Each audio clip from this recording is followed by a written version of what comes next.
Hello and welcome to this video, 20-year direct response marketing veteran versus online randoms. I decided to make this video because I see a lot of stuff online that is either wrong or confusing or maybe just misleading. And instead of going over, and trying to fill in the blanks, I just figured I'd share a few and see if I can help you identify stuff that is probably going to lead you astray too and kind of annoys me. So yeah, we'll get right to it. So let's do this. Here we go. All right, so now this article is a few years old. I'm not going to read the whole thing. Basically, it's to brand or not to brand business suicide. And the summary of this article is that, hey, if you're not doing branding consistently and correctly, your business is going to die. This is just patently false. Even the example they give of goldfish is has wildly changed its brand over like every decade it's been around. You can just look it up. So that is completely false. And there's a lot of nonsense in here. I see this a lot from branding marketers. And while I'm not saying there is no value in branding, it should be second. It should come second to what it is you're trying to do, what it is you're trying to achieve. Okay. So in this case, what we have here is we have an example of, and if I can get this to work, what we have here is an example of somebody who's trying to be like, hey, brand's important. It's part of objective and advertising and marketing and identity and product. Yeah. Okay, whatever you got to do. It's a neat graphic, granted, but I can make 100 words from this or more. I'm not that good at quick on the fly math, but I'm sure I can make a lot of words with this. However, that this was done, 8 years ago. So you might be like, hey, Eric, that was 8 years ago. People don't think like that anymore. Well, I found this 4 days ago. And this, of course, is from a brand consultant. Anybody I show, please don't go after them. Don't say anything. Don't contact them. I prefer they don't even know I exist. But don't say anything to them if you're inclined. Just don't do it. All right. But in this case, he's saying like, hey, Massimo's. I don't know how to pronounce this brand. All right. I'm sorry. Massimo Dutti's rebrand, a masterclass in brand suicide. And basically, it's like, hey, the rebrand. It's not rebrand. It's brand erosion. It used to be this luxury brand, and now it's crap, all because they changed their font, right? And then you have people going back and forth, and he's like, no, it's real. All right, so this, I looked up, all right, when did Massimo Dutti change their logo, basically, right? And it was like, oh, the new logo was revealed in March 2024. So that was a year ago.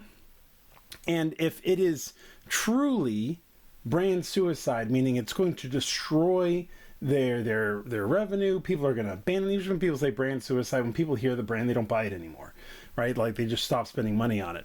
But we can check this by just looking at their stock, right? So if I look at it for a year, which is roughly March, so right here, March of last year, and it might seem like it was a bad idea, but oh no. Oh, this is quite the growth. It's not huge. It's 5%. And if we look at it over a longer period of time, it looks like they made some right decisions, right? They may have made some bad decisions here. God knows what happened during 2022. I don't know, but they seem to have had a steady and very strong comeback. So to say this is a brand suicide, I would encourage brand marketers who want to say this is brand suicide, instead of taking your personal bias into it, go look and see how the company is doing. In this case, it's doing fairly well, consistently up, not a downward trend. So I would find it very hard to believe that it is brand suicide, because it didn't really have any negative effects on the company at all, outside of him not liking the new font. So just keep that in mind. Sometimes you see people who are seen as experts, and in reality, they haven't done their research. So maybe just look it up before you say it's brand suicide. It clearly was not. So that brings us to this gentleman. He's a younger guy. I actually applaud him for going out there and putting content out. My issue with it is his age doesn't matter, right? I made my first bunch of money when I got, I found somebody much younger than me who taught me a strategy, and I did it. I made lots of money, and that was really good. My problem is he's the marketing director of IDT cloud or whatever, which is fine. It's cool. Like, good on him. Like, it looks like he's got good connections. He's been there for a year. He was a sales intern for 3 months before that. So it looks like when he got, yeah, that's what it looks like. So it looks like he started working someplace. He graduated from college. Congrats. Got his Bachelor of Business Administration with a focus in marketing, and was immediately promoted to marketing director. Which, awesome. That's a hell of a track record. My problem is, you put posts like this: customer service is marketing, fight me. Nobody's saying it isn't. Right? It's kind of weird. It's almost like unnecessarily hostile when you could just come out and be like, I've discovered how to make customer service better at marketing, or how to make your marketing tie into your, like, make it more informative than like, hey, I'm going to fight you. And then it starts, customers have a brand. Notice a theme here. So I feel like there's some more that he could do in seeing what's actually going on and what's happening. He seems like a bright guy. He's getting out there. He's doing a lot which doesn't make too much sense as far as like what he does and where he's been, but good on him. But keep in mind, like, some people, and like I said, it has nothing to do with his age, because I've learned from people who are much younger than me. It has nothing to do with his age. It has to do with the practical application of his knowledge. So in this case, we're talking about brand again. Given his position, here, I think this says brand marketer, probably something like that. If I went to his, brand management and personal brand. So once again, you have another guy talking about branding. It's perfectly fine if he wants to do it. I just think he's missing the boat on that. So, this is a neat one. This is an interesting one. This is somebody talking about how he audits Amazon listings and makes money from them, I guess. And these are all the tools he used. I actually think this is a fairly okay post, because he's like, hey, I've learned that everyone absorbs information differently. Yeah, but I don't need over the years. I think I learned that in school, but it doesn't matter. He uses a variety of tools to audit to help explain the problems with somebody's Amazon listing, which I think is great. But I think if you slap somebody with this in their face, to me, this is overcomplicating a simplified thing. Like, I can't really zoom in. Maybe I can. Let me see. I've learned technology. So he has this like audit, and he's like, hey, so we've got, what is this? Landing setup, price, images. So you're taking these basic fundamentals and you're breaking them out and making them seem like they're super complicated. It's not necessarily a bad thing, but at the same time, I wonder why.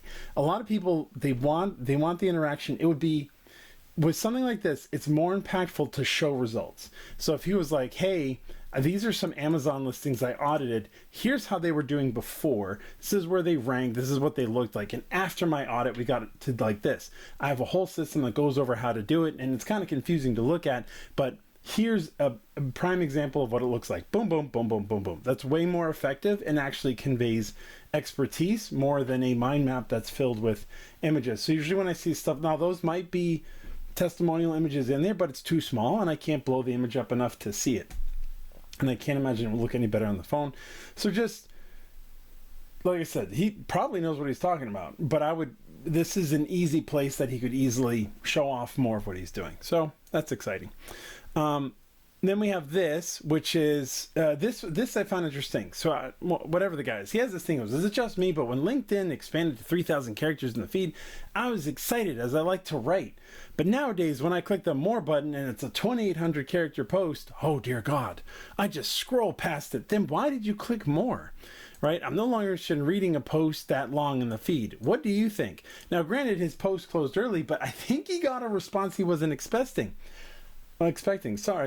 An answer he wasn't expecting. I just want good content. This is what I was saying earlier. Short content, long content, short videos, reels, long videos. It doesn't matter. This is what people want. They just want good content. Doesn't matter. If shorter is better and they're flying past your thing and they can read it in a sentence and keep moving without caring, well, you missed the point. Because that means you've got nothing good to share. If he's just randomly clicking more on a bunch of people, of course you're going to keep scrolling because you're not actually interested. You just thought it was neat. But this is one of those things where it's like, yeah, even he is unaware, or he's baiting, right? He could be baiting to get people to engage with him, and then he reaches out to him. But this post makes it sound like he's unaware that this is what people want, and I could have told him that. All right, so that leads us to this one. Let's see. Oh, this is actually a really good example. So this guy goes and talks about, hey, how do you get a hold of like higher end people or clients that are being elusive? And he talks about this bygone era. Like, okay, what are you, 12? Because I realize I'm older, but like a burner phone, or basically one of these, cheap $20 phones that isn't a smartphone. We just call them like dumb phones, basically, or just not smartphones. We just call them phones. He just calls it a burner phone, like it's something. It's a neat idea, though. Like, I understand what he's trying to do, because it's actually a very clever pitch. And this is something that I highly encourage people to do. Not this exact strategy, but to think outside the box when you're trying to reach somebody. So in this case, he's like, hey, he sends a package. You open the package, which apparently looks like this old school like TV. I don't know what it said on the outside. He doesn't have it. But it's like, enclosed, you'll find a burner phone, a relic from a bygone era. We're talking like 10 years ago, buddy. All right, you can still get them today. So come on. I mean, drug dealers got to do something, right? Man, I don't know, though. They might have to cut that, but I probably won't, because I'll forget. Anyway, this device holds a secret contact, eagerly awaiting your correspondence. It's going to ring at this time. The only thing I don't like is this. It's going to ring at this time, pick up. And that's because unless you actually know that person's schedule, that's a very bad idea. What I would do, though, is something very similar to this, and I would say there's only one contact on the phone. Here's part of the secret message. Like, I've studied your business. I understand your weaknesses. And I found the secret to your growth is, and it's like, if you want the answer, press 1 and hit dial on the phone or something. And then it calls you, because it's not about being convenient for you, which is what this is, right? Like, hey, I'm going to call this guy at 10 a.m. And if he doesn't pick up, I'm going to leave a scary sounding message or a cool, I mean, it's like I said, it's still a clever idea, but it's like, but this makes it convenient for you, which makes it inconvenient for them. You don't know if on this date he's got an important meeting, or he's with his kids, or he's on a flight. And then he's just going to be like, well, that sucks, and toss it aside. And you basically lose a customer. Now, what I would say is, hey, as long as you call me, on this day between these hours, or just say call any time between these hours for the next 7 days to get access to it before I go public or something like that, that would be perfectly fine. So it's a slight adjustment. Really like this idea, because and I'm all for, we call it clunky mail, which is you send something that isn't just like an envelope, like, hey, buy for me. Or they open it up and it's like, oh, like the FedEx is a good one, but it's a flat envelope. They open it up. The first thing they say is, hey, like, thanks for opening this. I'm awesome. Buy my shit. Like, come on. Like, this is better. This is a lot better. There are several ways to do this. I really like this one. I hadn't seen something like this in a while, and so I thought that this was like really cool. I wanted to share it. All right. So now I found some on Instagram, which is like, come on. So we have the average influencer charges so there's lots of typos, which immediately makes me think that this was AI written, or he just kind of threw it together like talk to text and wasn't paying attention.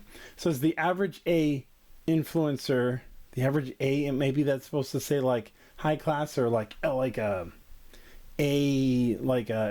actor, something like that. I don't know. It doesn't make any sense to me. But the average A influencer charges is $1,300 per post as per Shopify. Like, what? And the highest is 3.2 Mio for one post. What is this? This screams like not as fine. If your English isn't your first language, have this checked, for the love of God. And then we have things in this post that say like Talk, gotta love that. Talk pays Cristiano Ronaldo $260 million in 2024, as evidenced by Trust Me, Bro. All right, and then we have YouTube paid whoever this guy is, Lionel Messi, $135 million in 2024. Proof is Trust Me, Bro. And then we have Instagram paid their creators over 500 misspelled million 2024. Proof is Trust Me, Bro. Right? And then this is your sign to stop consuming and start producing content. Okay, I mean, you don't need to show your face online, have millions of followers, or even create your own content. Dude is literally, hopefully, creating his own content, though this could be AI generated, but it's him. He's in the photos, and he's saying, hey, you don't have to show your face. Like, literally, the first image of you is your face. I realize you're not looking at the camera, but these 3 images are you, 4 images are you. All you need is a phone, an internet connection, and 1-2 hours per day. Spacing's all over the place. Could have been making this on his phone, which is fine. Maybe English is his first language. It's fine. Most people don't even notice this kind of stuff, right? If you want to change your life in 2025 by leveraging Instagram, which is just the platform he's decided, as opposed to TikTok or YouTube, comment IG and I will send you a free video training explaining how it works. But it's him in every photo after this, right? And then you have all these people who say IG. Please, do a little bit of research. There are places you can go to see like this person's profile, like Social Blade. Does he have a following? Is he growing it, or is he just pimping this stuff? How long? Like, when did he join? It's not, doesn't mean he doesn't have valuable information, but this is a way to inundate yourself with a whole bunch of junk, and the sales pitches can hype you up, and then you don't realize that what you bought is something that in this ad, it's telling you you're not going to have to do, but he successfully did those things to make a sale. So you have to be aware of this. Like, it's telling you to do something he's not even doing. Then we have this. I built a $250,000 business using AI prompts. Yeah, gotta love it. I never created a single product. I didn't have to do anything, right? Swipe for the exact method. Where's our proof? It just says total revenue. There's a bunch of days, which I'm always extremely cautious when I see October to December, and it looks like one of those Shopify charts ever. Because in the US, during Christmas, from October to December, it's very easy to generate a ton of sales. I didn't say make money. It's to generate a ton of sales. So I'm not entirely sure I believe all of this, especially since I have this cropped cutout. I don't know what the refunds are. I don't know where the cost per product is. I don't know what he's selling it for. I don't know what channels he's sold it on. But, trust me, bro, AI, right? AI is the way to go. Just AI. Old way versus new way. So we have create products, show face, not always, right? Fake lifestyle, thousands on courses. I mean, this is common because a lot of people don't actually pay attention to what you should be doing in marketing. Don't do this. Even if this was the old way, which, hint, doesn't work, and the people who made lots of money didn't do this. Maybe the fake lifestyle. I know some people who, push that. They have a lot of red. Now it's like new, sell proven winners. You should do that anyway. Stay anonymous. Not necessarily needed. Zero creation. Bad idea. Start today. Always worth starting, right? If you're going to start, the best time would have been yesterday. Second best is today. My first 30 days, as evidenced by Trust Me Bro, right? $10,814 in revenue, $0 in ad spend. Are we sure about that? 0 products created, 2 hours per day. I don't actually have to spend any money on ads to make sales. You know what you do? You have friends who have lists and you sell your product to their lists. It costs you nothing and you can give them a portion of the sale revenue. Now you can say 0 ad spend. You can also say 0 products created because you could be doing an affiliate product or you could be selling their own product. What you do is you write a better email for them and send it out. Now he says digital product arbitrage, but that just means affiliate sales. And when you have affiliate sales, you don't get a chart like this. All right, this is not the kind of chart you get when you're doing affiliate sales. So this also says number of leads. So it's like number of leads, let's see, what is this? Store visits. So you wouldn't necessarily have store visits if you're an affiliate. Total revenue, which I don't understand. It's up, sure, but this is clearly more than a month. If you look at the bottom, I think it's June and July, but it could be wrong. And then there's leads, and it just says 40%. So I'm not quite sure what's going on there. So the method, find products that already convert at 5 to 7%, which is the guess, especially when it comes to affiliate marketing. This is a huge thing you need to pay attention to. Affiliate marketers, the ones who make lots of money, spend lots of money, but doesn't mean there isn't a payoff there. The benefit is you don't make the product, you don't have to fulfill the product, you just take a portion of the sales. The downside is if you don't have a system in place, you end up spending more to either break even or lose money. and if you don't have any sort of follow-up or anything like that. But this, in a sense, is talking to somebody who's very basic. Oh, it already has testimonials. You have to go off of what they say their conversion rate is. They include their marketing, which, hint, usually sucks, and then make $100 to $500 for a sale. That means he's selling very high ticket products. So it's either high ticket products or supplements. Just add your link. Just add my link where. So he doesn't actually say where he's selling, where he's promoting this. He says no ads, no creation, pure leverage. So that's fine. You could just be hammering out organic social media for 20 hours a day as opposed to spending like $10 a day on ads. Now what he's doing, he's like, oh, I found a $49 AI product. That immediately goes against what he just said here. Make $100 to $500 per sale. And that's because if it's a $49 AI product, usually at the front end, you might get like 70% if you're lucky. If there's a back end, that might be worth the $100 to $500, but that's not per sale, that's like per order. So there's a big misconception here. Posted 12 AI generated videos. So he's doing literally nothing and just praying. And this probably worked a lot better in the beginning when AI wasn't as prevalent, right? Plot twists and never create a product. You don't have to create a product. I could sell stuff without selling a product too. I just make the product after I've made money. Anyway, so result, 7 days, 2,731, no ads, no creation, pure leverage. So picks a winner, post framework. Here it is. Here's your secret sauce. You know your post framework is like 20 posts a day. But he's like, oh, I use AI to make all these posts, or like 12 posts. Okay, you do 12 posts, and then what? You post those 12 over again. And then what? You post those 12 over again. You just kind of keep hitting people over and over and over and over again.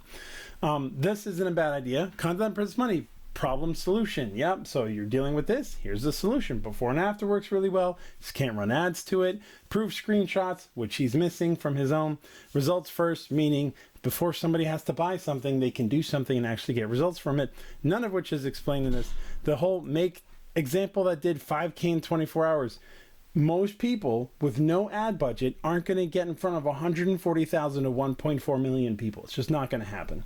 This is a great idea for leveraging people that have a large audience already and have no idea what to sell and don't have the time to create a product. Yeah, affiliate sales is a very easy thing to do.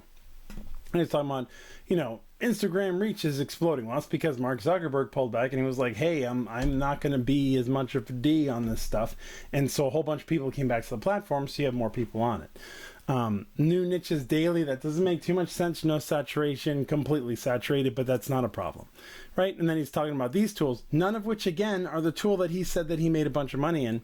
All tested, improving, get my product vol, copy viral hooks, post tomorrow. There doesn't mean there isn't anything good in this, but this is a big buildup, right? It makes you think this will be super cool and easy, and because you're in an emotional state of wanting something really easy, you don't actually pay attention to all the holes that are here. Just like this, we have this breaking news, which isn't breaking because you've heard it nowhere. This guy just crushed it. The $600 billion ad industry. Really? So this guy completely took over the entirety of the ad industry. And I'm finding out about him by a promoted post on Instagram. So press X to doubt. With this AI tool, some are calling him the Steve Jobs of UGC ads. Let me give you a secret right now. Never use AI to replace UGC. UGC stands for user generated content. It is a form of testimonial.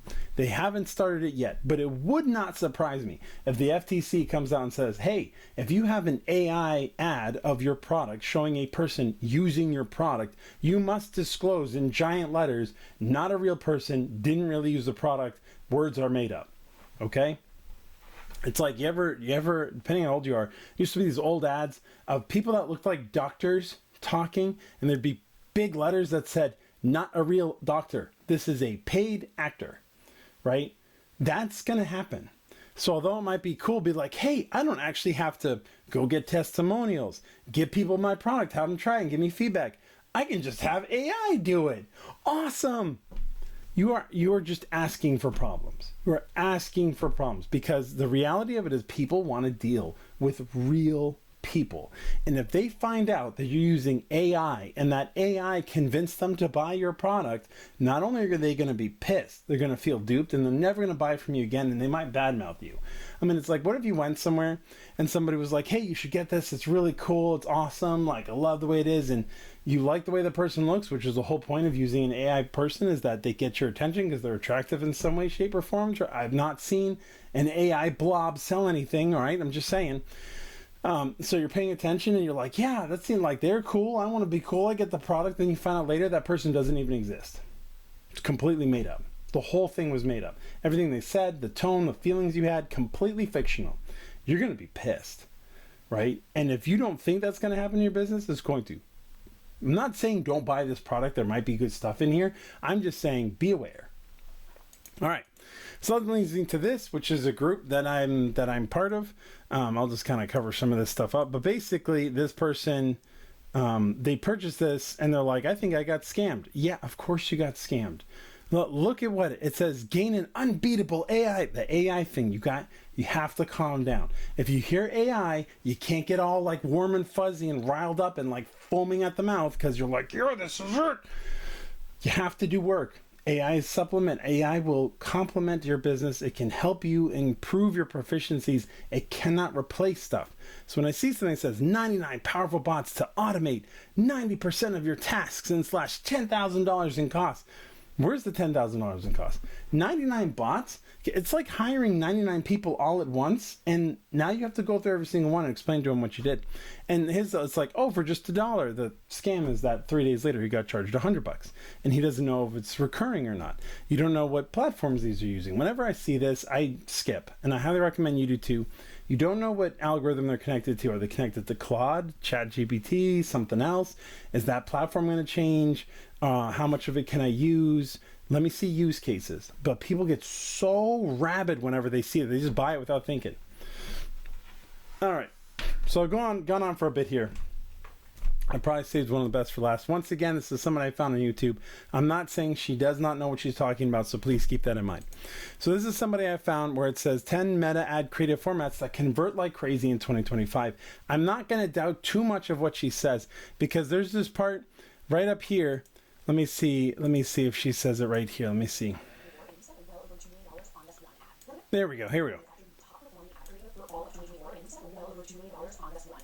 Okay, so I know I did it in 2x speed, and I'm not sure if I'm actually recording my computer audio, but in a sense, let me see if I can look at the subtitle. Yeah, transcript. Here we go.